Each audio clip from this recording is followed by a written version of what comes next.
Kung ang hanap mong motor ay malakas ang dating, maporma, madaling imaneho, maipagyayabang mo sa iba at higit sa lahat ay madadala ka nito.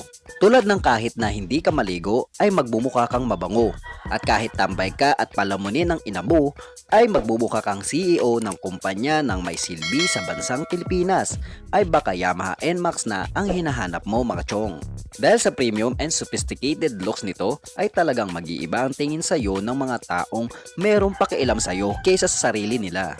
Kaya samahan nyo kong sagutin ang katanungan kung sulit pa ba ito bilhin ngayon at magkano ba ang presyo nito with regards sa cash and installment. Pasok pa ba ito sa budget o hindi? Para magsagawa ng review, walkthrough, and price update regarding sa cash and installment nito mga idol ay nandito tayo sa isa sa mga pinagkakatiwalaang motor dealer dito sa Pilipinas, ang Motor Trade Motorcycle Corporation. At dito sa branch nila sa Santa Cruz, Zambales ay